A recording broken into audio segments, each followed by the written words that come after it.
Nearly 600 old and damaged buildings across the state have been cleared for demolition. The city of Dayton and Harrison Township have received almost $5 million in state funding combined to take care of blighted buildings. Gwyneth Falloon spoke with development officials about what this means for the city and the township. She is live now from downtown Dayton. And Gwen, what are some of the buildings that these funds are going to be used on? Megan, in Montgomery County, the Lofty Oak Lane condos are one of hundreds that are up for demolition. However, they have already been torn down. These Harrison Township condos were just a small part of the damage that was seen in the 2019 Memorial Day tornado outbreak, So Gwen, once these buildings are torn down, what can the property then be used for? Megan, that is all still kind of up for discussion. In Dayton, there are 163 properties that have been cleared for demo and 30 in Harrison Township. However, according to community leaders, the housing is a top priority, and the majority of those properties are in fact suitable for residential use. We are underhoused, meaning that there is greater need for good quality affordable housing than what we currently have. And so trying to match that need with what we have. Now, the use of each property is site-based, so some other options include businesses or even some multi-use buildings. The city and township are examining all of the possibilities, and they'll decide on what is best for the community. All right, Gwen, thanks. Live look at our roadways now with our ODOT cameras. Natalie is here now live in studio, and there was some snow earlier, so might be some slick roads out there. Yeah, that's right. We're below freezing right now, so bridges and overpasses could be on the slicker side after we did just see some light to some moderate snow showers push their way through. This is heading off to the east, still some lingering light snow for our southeastern counties as of right now. Bigger part of the storm system, though, well to our south, just a wintry mess through parts of Arkansas into Tennessee and Kentucky. We'll get some cloud cover and again that light wintry precipitation, but otherwise it's just cold here. We're in the 20s. We have 25 in Dayton, 25 Urbana, 23 up in Urbana right now with conditions or wind chills in the teens currently. 16 is what it feels like in Sydney. Feels like 18 in Urbana, and heading through the rest of the evening, we are going to be seeing temperatures falling into the teens, so the kids will need to be bundled up at the bus stop in the morning. Natalie, thanks. Take a look at these faces right now. These are just some of the men and women who have now lost their jobs due to the arrest and medical response that led to the death of Tyree Nichols. And 2 more officers involved in that incident have been relieved of duty tonight. The Memphis Police Department says it opened an internal investigation following what happened on January 7th. A total of 7 officers were implicated. 5 of them are facing second-degree murder charges. The special unit of officers that they were a part of has since been disbanded. More charges are pending. And the Memphis Fire Department firing these 3 first responders. Were told that they were dispatched for a pepper spray incident and arrived at the initial scene where Nichols was pulled over. 5 minutes later, they made it to the second scene where investigators say Nichols was beaten by police after he ran from that first scene.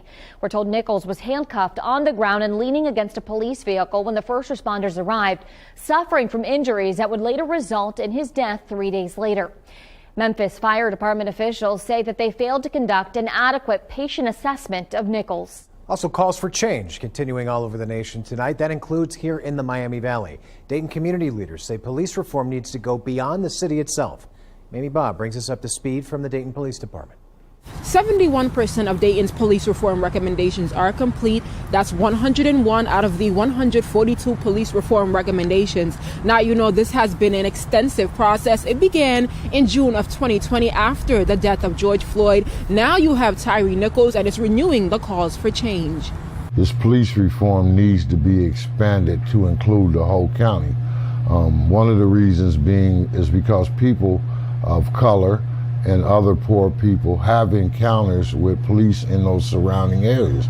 Community leaders say they want police reform to go beyond the city of Dayton, and it should be countywide. Now, I did reach out to the county and the sheriff's office, but no one will really give me an answer as to if that's something they will entertain.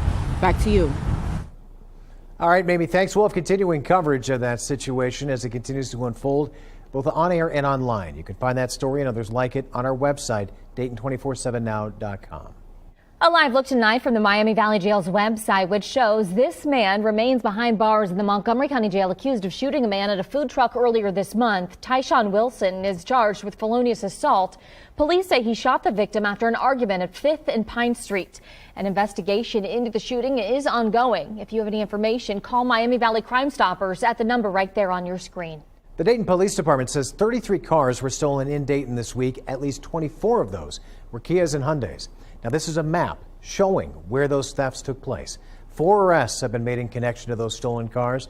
Dayton police, they are asking drivers to be vigilant tonight. They say do not leave your cars or keys in your car and to park in garages or well-lit areas. They're also suggesting purchasing anti-theft devices like wheel locks and sensors if you own a Kia or Hyundai.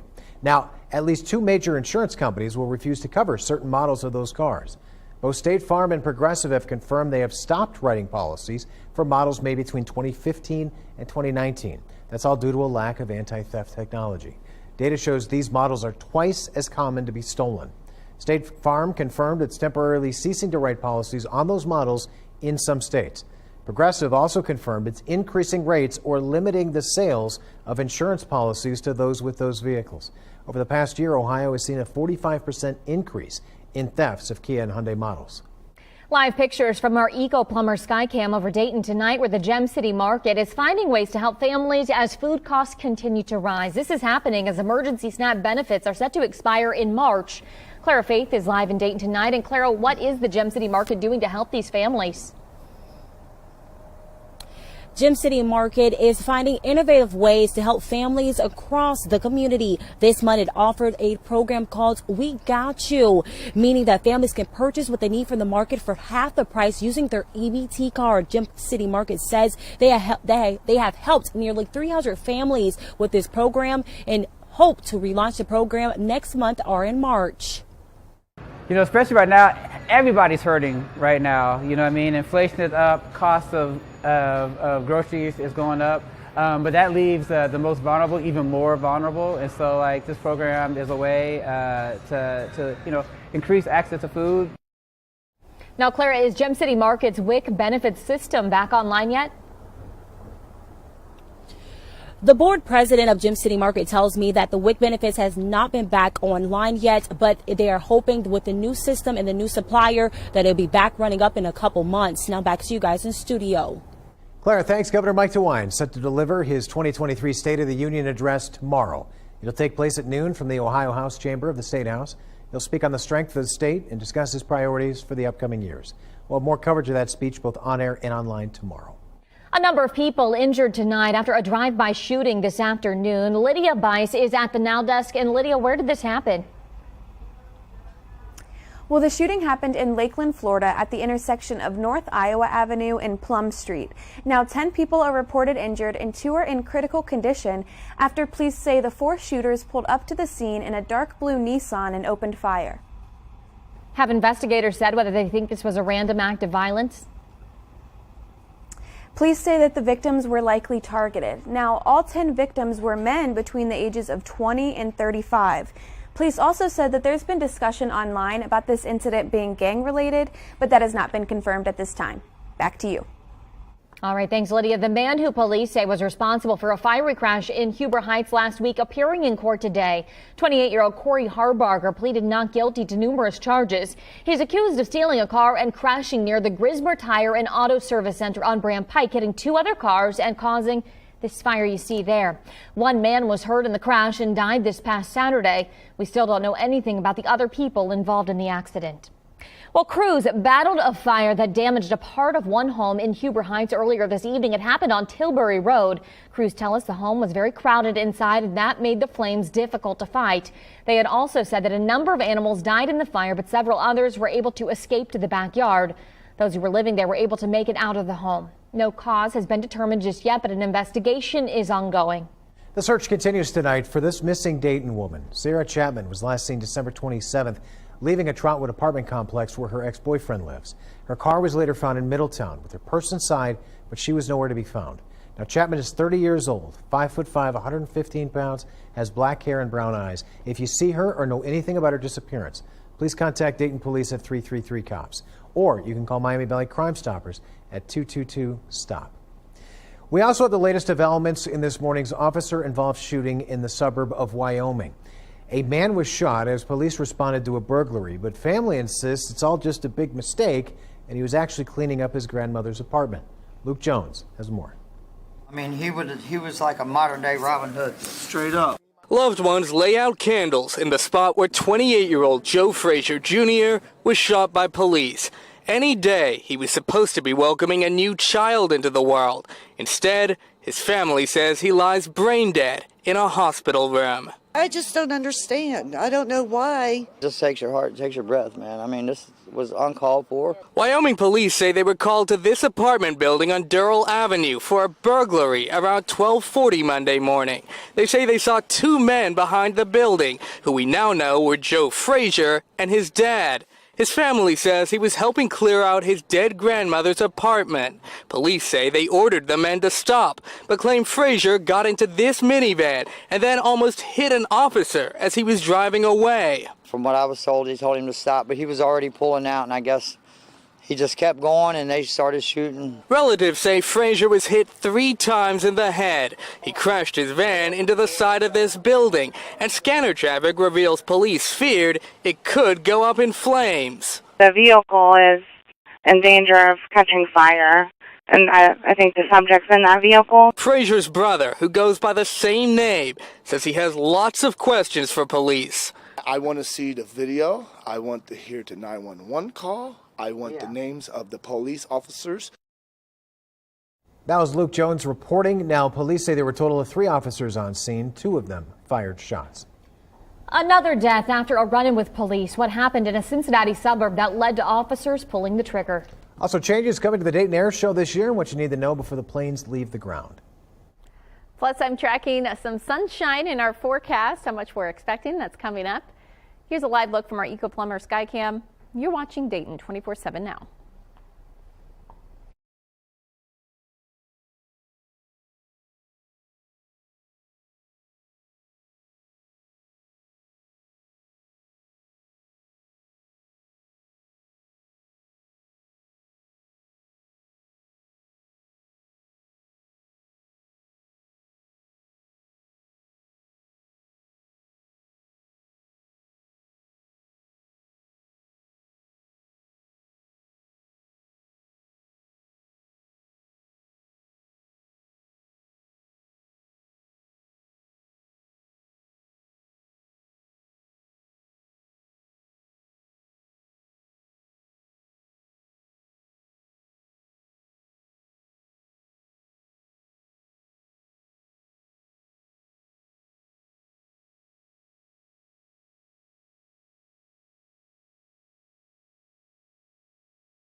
We're following breaking news out of Beaver Creek tonight. An endangered missing adult alert has been issued for the man that you see here. Robert Hageman drove away from his Leewood Drive home around 7 tonight, has not come back. Law enforcement are concerned for his safety since he suffers from dementia. Now, he drove away from his home in a silver Buick. You can see the make and the model of the car on your screen. Now, if you've seen him or know where he could be, you're urged to immediately call 911. A winter storm system bringing heavy precipitation, ice, and bitter cold to parts of central Texas, Oklahoma, Arkansas, and Tennessee.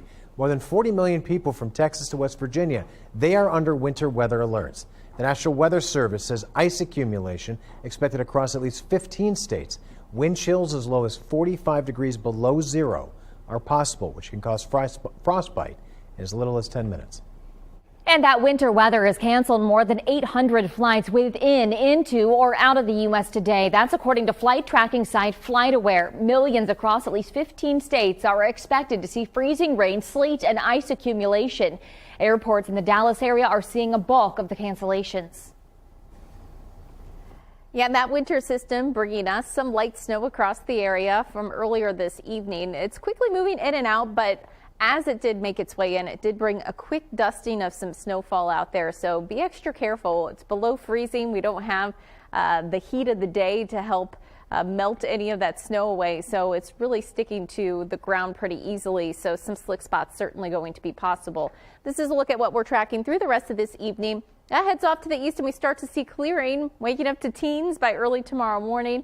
And then we do see our temperatures climb back up into the 20s tomorrow afternoon. So it is going to be cold. Staying cold into our Tuesday. We start out in the teens, back out into, or our Wednesday, I should say, back up into the 20s and 30s by Wednesday afternoon. Coming up, I'm talking about what we're expecting for the rest of the week and how long we're going to stay this cold. Natalie, thanks. The Beaver Creek School District just announcing it's been awarded a school-based mental health services grant from the Department of Education. The total amount is going to be for more than $4 million. The district will collaborate with a community partner to increase its school-based mental health providers and increase social workers by allowing a full-time social worker to be present in each building. The district will also add a licensed independent social worker supervisor. Well, Central State University is among 12 colleges and universities given grants to improve internet access. It received $3 million total. The grant is expected to help the university improve its internet infrastructure, expand options in telehealth and online education. It will also help upgrade remote learning classrooms, purchase student laptops, provide it with funds, and provide remote learning opportunities for high school students.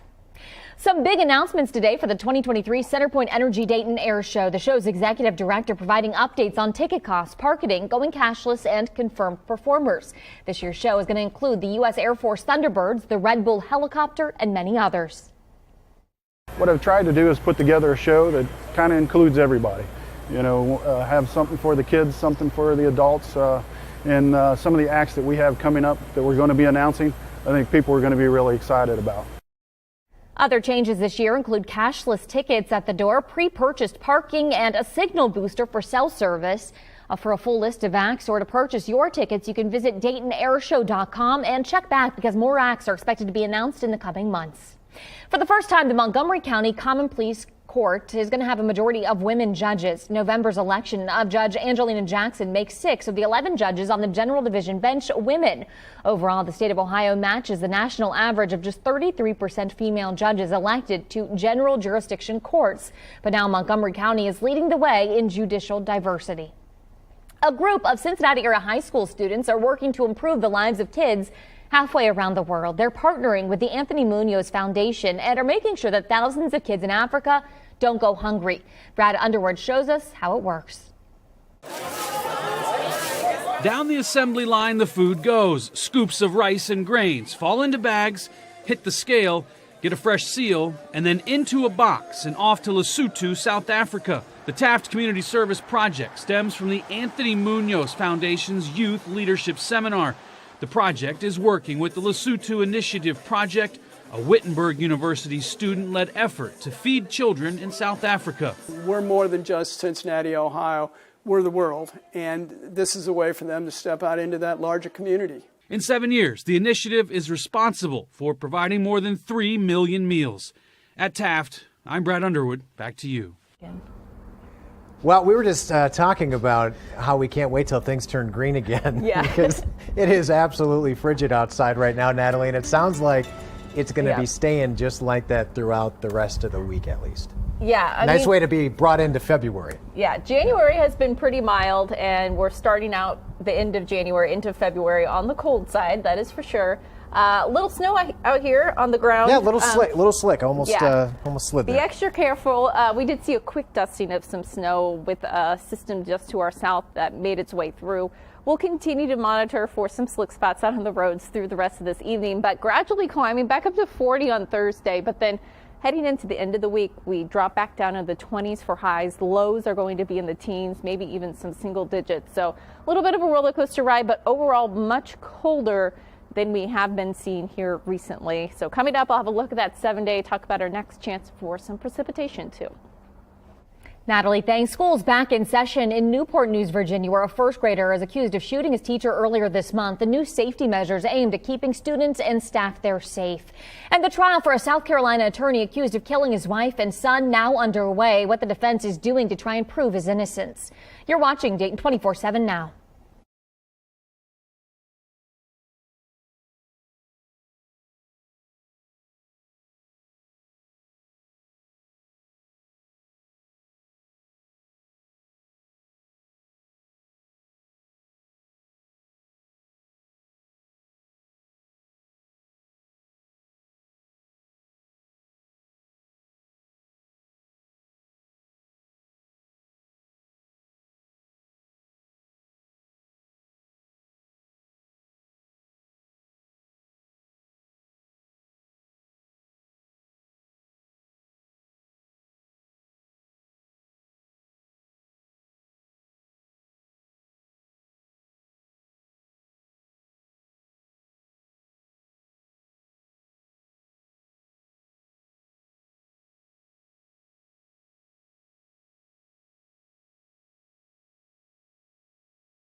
The Newport News, Virginia school, where a teacher was shot during class, has reopened its doors today.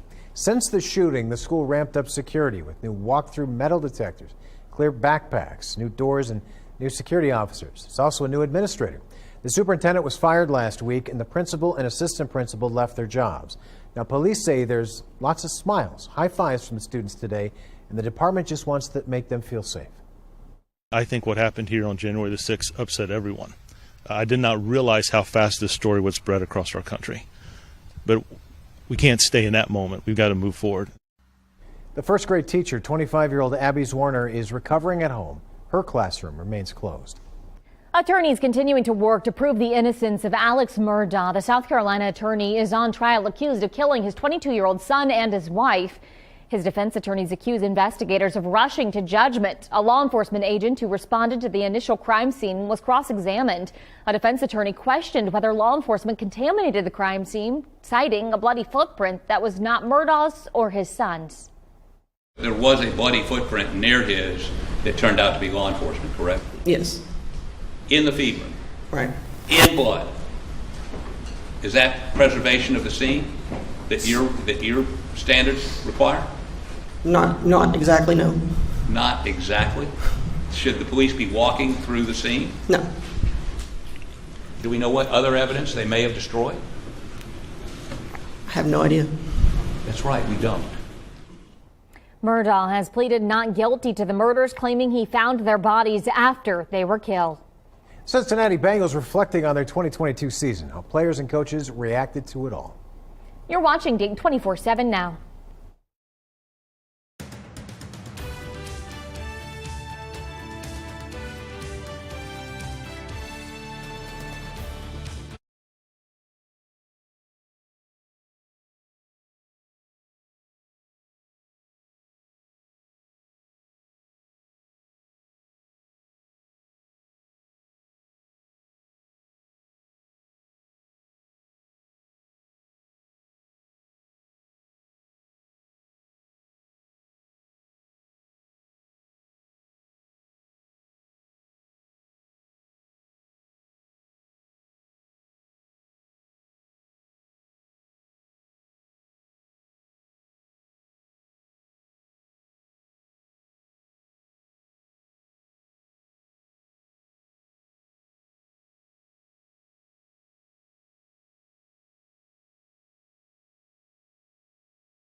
The Dayton 24/7 Now News app, brought to you by the Jeff Schmidt Auto Group. The Cincinnati Bengals have had several hours to reflect now on that loss in the AFC Championship game. Matt Digby spoke with some of the players and coaches this afternoon. The abruptness of the end of an NFL team season. You're in the playoffs, but the day right after the postseason loss, it consists of exit meetings and locker room cleanouts. That was the Bengals' activity on Monday, but players also taking time to reflect on the positives of the last 5 months. It starts from Zach. He's a great organizational leader, and then it goes to the personnel department for the quality of men that they brought in. It's a pleasure to come to work with these guys every single day. The players saying this is a special team. That was a common phrase heard throughout the Bengals locker room Monday. And having had time to reflect on Sunday's AFC Championship game, they were quick to note the positive memories from the 2022 season. I had a fantastic year, one of my favorite years ever playing football. So many great guys here, great culture, led by Zach, led by Mr. Brown and the Blackburn family. Everybody I ran into, inside this building, outside this building, I've created some very special relationships that'll last me a lifetime. The change has been significant in recent years, from losing records to consecutive AFC Championship game appearances, and this year's team says the goal now is to keep that success going. It just goes to set that standard for future teams and future players to just watch the film and learn and see what we did wrong and continue that culture here, because I think no matter who's here, it's going to be a great team. I've just been really proud of sticking together through tough times, whether that's the coaching staff, front office, players that have been here throughout the whole deal, adding new players. I think you were just really proud of the way that everyone's had each other's back and stood firm and allowed us to continue to grow as a team. So what's next regarding the Bengals? Well, the combine is scheduled for